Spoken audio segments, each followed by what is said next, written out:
आपण पाहताय न्यूज 18 लोकमत आपल्या सगळ्यांचं स्वागत आणि आता बातम्या सविस्तर। काँग्रेसचे प्रदेशाध्यक्ष नाना पटोले यांनी सहकारी पक्षांवरची नाराजी पुन्हा एकदा स्पष्टपणे बोलून दाखवली। सहकारी पक्षांवर आपला राग आहे पण द्वेष नाही असं म्हणत संताप व्यक्त करतानाच काहीसा संयम सुद्धा नाना पटोले यांनी राखलाय। त्यामुळेच काँग्रेस मित्रपक्षांवर नाराज असल्याची चर्चा पुन्हा एकदा रंगली। नाना पटोले यांनी याआधी सुद्धा सहकारी पक्षांवर नाराज असल्याचं जाहीरपणे बोलून दाखवलं होतं। आता पुन्हा त्यांच्या या वक्तव्यानंतर काँग्रेसमधली नाराजी काय प्रकारची आहे आणि किती टोकापर्यंत पोहोचले हे पाहणं महत्त्वाचं आहे। दुसरीकडे उद्या विरोधी पक्षनेत्यांच्या घरासमोर आंदोलनाचा इशारा नाना पटोले यांनी दिला आहे।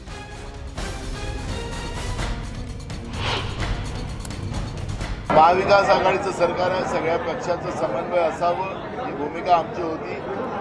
पण ज्या पद्धतीनं मालेगाव असेल, भिवंडी असेल, ज्या पद्धतीनं आमच्या सहकारी मित्रपक्षाने जी कारवाई केली त्याबद्दलचा मनामध्ये राग आहे। पण राग आहे म्हणजे द्वेष नाही। पण आमच्याकडे लोकांचा भरपूर आणि कुठलेही प्रलोभन देण्याची गरज आम्हाला नाही। मी आवाहन केलेलं की आम्ही कोणालाही प्रलोभन देत नाही। आमच्याकडे काही लोक आली होती, त्यांना प्रलोभन दिलं, घेऊन गेले। आम्हाला त्याचा विरोध नाही आणि आमची कुठली स्पर्धा नाही। आम्हाला आमचा मूळ मुद्दा एकच आहे की समन्वयाने चालावं हीच भूमिका होती। मोठ्यानेच थोडंसं चुकीचं करत असेल तर निश्चितपणे लहानही करायला मोकळा राहू शकतो, हा एक संदेश आम्ही या निमित्तानं दिलेला आहे। महाविकास आघाडीमध्ये कुठलंही एनमन नाही, हे पक्षपातीवरचं आणि प्रत्येकाला आपला आपला पक्ष मोठा करायचा अधिकार आहे। त्यामुळे नाना पटोले यांनी आपली नाराजी थेट व्यक्त केली, भाषणातूनही व्यक्त केली, माध्यमांशी बोलताना सुद्धा व्यक्त केली। आणि याच संदर्भात आपण अधिक जाणून घेऊयात। तर राष्ट्रवादी काँग्रेसचे ज्येष्ठ नेते आणि प्रवक्ते अंकुश काकडे आपल्यासोबत जोडले जात आहेत। त्यांच्याकडनं आपण अधिक माहिती घेण्याचा प्रयत्न करू। काँग्रेस मात्र सहकारी पक्षांवर नाराज आहे आणि ही नाराजी एकदा नाही दोनदा नाही तर आत्तापर्यंत वारंवार पुढे आली आहे आणि ही नाराजी थेट काँग्रेसचे प्रदेशाध्यक्ष नाना पटोले यांनीच बोलून दाखवले।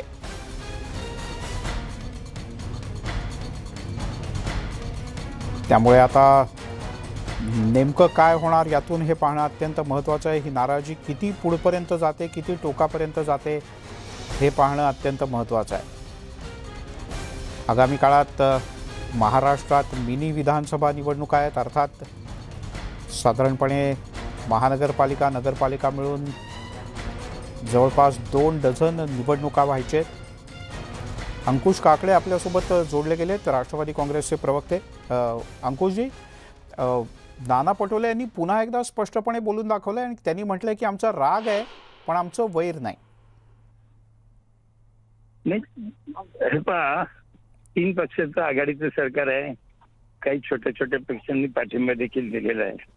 हो, सरकार बनवलं त्यावेळेला प्रत्येकाच्या भूमिका स्पष्ट होत्या की तिन्ही पक्षाचं सरकार असलं ते प्रत्येकाला आपापला पक्ष वाढवण्याचा अधिकार आहे। त्यामुळे त्याप्रमाणे सगळे पक्ष आपला पक्ष कसा वाढेल, सत्तेमध्ये जरी एकत्र असलो तरी पक्ष कसं वाढेल हे सर्व पाहिलं जातंय।